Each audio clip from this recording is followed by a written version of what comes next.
Hello बच्चों, आज कक्षा 10 के बायोलॉजी का पहला चैप्टर स्टार्ट करने जा रहे हैं। देखिए, जौ प्रक्रम है। जौ प्रक्रम क्या होता है? जौ प्रक्रम जैसे शरीर जो सजीव प्राणी होते हैं उनकी कोशिकाओं के संरक्षण के लिए, जैसे पोषण, पाचन, उत्सर्जन, शोषण, ये सभी क्रियाएं उनके भाग लेते हैं उनकी कोशिकाओं की मरम्मत करने के लिए और उनकी सजीवों की पहचान करने के लिए। तो हम चलते हैं, देखते हैं कि जौ प्रक्रम क्या है। जौ प्रक्रम देखिए, जौ प्रक्रम क्या है पहले देख लेते हैं। जौ प्रक्रम, जौ प्रक्रम क्या है?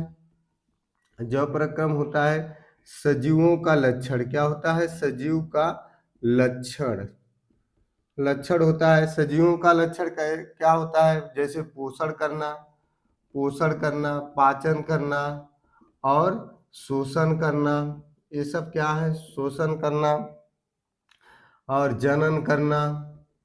करना, यह सजीवों का क्या है? लक्षण है। क्या है? सजीवों के जो कोशिकाओं की क्या करते हैं? संरक्षण के लिए उपयोगी होते हैं। संरक्षण के लिए उपयोगी होते हैं। यह हमारा क्या कहलाता है? जौ प्रक्रम कहलाता है। क्या कहलाता है?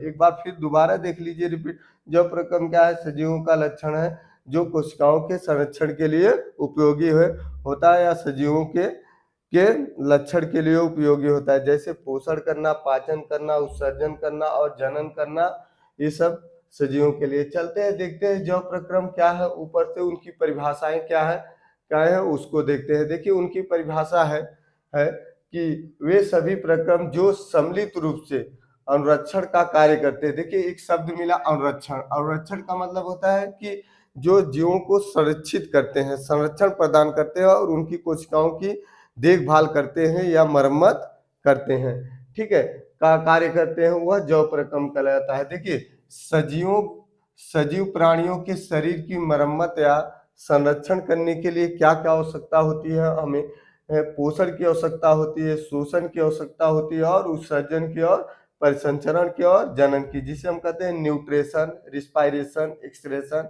और ट्रांसपीरेशन और इसके बाद रिप्रोडक्शन की आवश्यकता होती है।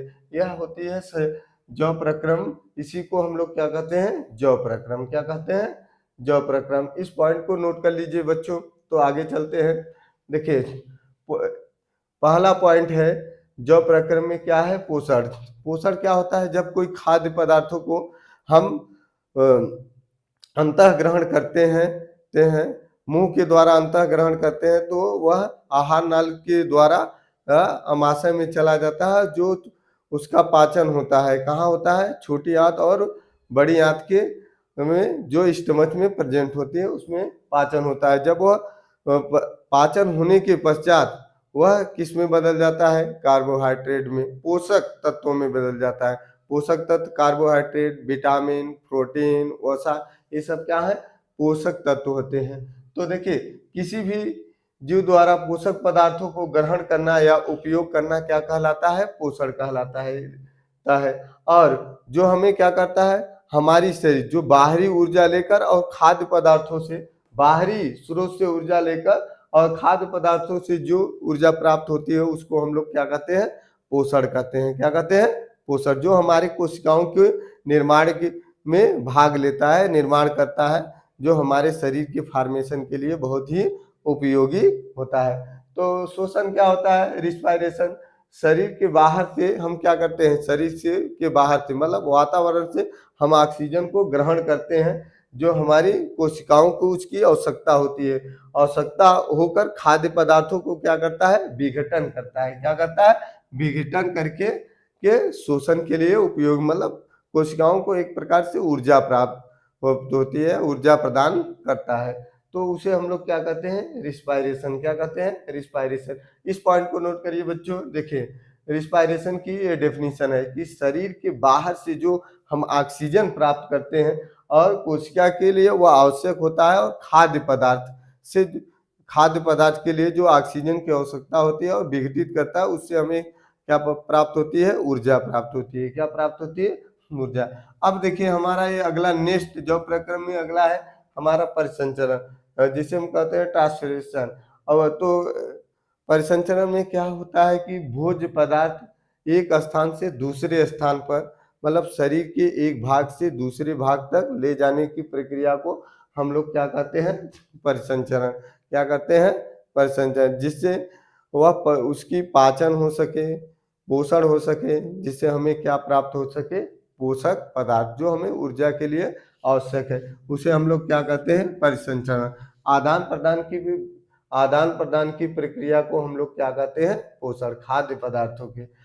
अब हमारा क्या है, उत्सर्जन है, एक्सक्रेशन है, जो शरीर तथा कोशिकाओं के लिए अनुपयोगी होती हैं उसको हम अपशिष्ट पदार्थों के रूप में क्या करते हैं, शरीर से बाहर निकाल देते हैं। शरीर से बाहर निकाल देते हैं, उसको हम लोग क्या कहते हैं, उसको हम लोग उत्सर्जन कहते हैं। एक बार इस पॉइंट को नोट करिए बच्चों। देखिए, उत्सर्जन क्या होता है, जो शरीर की कोशिकाओं के लिए उपयोगी होता है और शरीर के लिए अनुपयोगी होता है, उसको हम अपशिष्ट पदार्थों के रूप में क्या करते हैं, बाहर निकाल देते हैं। इस प्रक्रिया को हम लोग क्या कहते हैं, उत्सर्जन कहते हैं। जो जैसे कह लीजिए, जो हमारे शरीर में अपचयित भोज्य पदार्थ बचता है, उसको शरीर से बाहर निकाल दिया जाता है, तो उसी को हम उत्सर्जन कहते हैं। क्या कहते हैं, उत्सर्जन। अब हमारे शरीर का देखिए, हमारे जव प्रक्रम का सबसे मेन पॉइंट है जनन। क्या है, जनन, जो रिप्रोडक्शन कहते हैं। जब कोई जीव अपनी जैसी संतान उत्पन्न करने की क्षमता रखता है, तो उसको हम लोग क्या कहते हैं, जनन कहलाता है। क्या कहलाता है, जनन।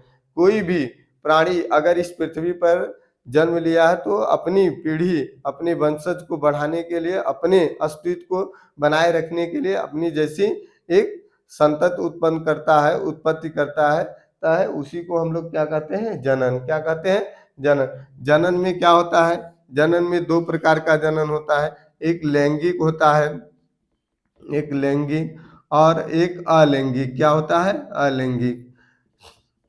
जो लैंगिक होता है उनमें क्या होते हैं, नर और मादा होते हैं। नर और मादा सेपरेट होते हैं, जिसे हम कहते हैं मेल और फीमेल कहते हैं। मेल और फीमेल कहते हैं। और अलैंगिक जनन में जो मेल और फीमेल एक ही में होता है। लैंगिक जनन में क्या होता है, नर और मादा जो एक ही में उपस्थित होते हैं। क्या होते हैं, एक ही में उपस्थित होते हैं। तो इसमें नर से क्या मिलता है, आपका स्पर्म। क्या मिलता है, स्पर्म। और इसके बाद फीमेल से ओवा। क्या मिलता है, ओवा। जो दोनों को क्या करेंगे, क्रॉस करने पर तब लैंगिक गैमेट्स बनेगा। क्या बनेगा, गैमेट्स, मतलब युग्मक। क्या बनता है, युग्मक। तो यह क्या है, यह प्रक्रिया हमारा क्या कहलाता है, लैंगिक जनन। क्या कहलाता है, लैंगिक जनन। तो बच्चों, ये जो प्रक्रम का क्या था, इंट्रोडक्शन था, परिचय था। हम अगला पार्ट लेकर आएंगे, उसमें और से टॉपिक पर बात करेंगे। ठीक है, ठीक है। तो बच्चों, चैनल को सब्सक्राइब करिए और शेयर करिए और आगे बढ़ाइए और से बच्चों को के लिए।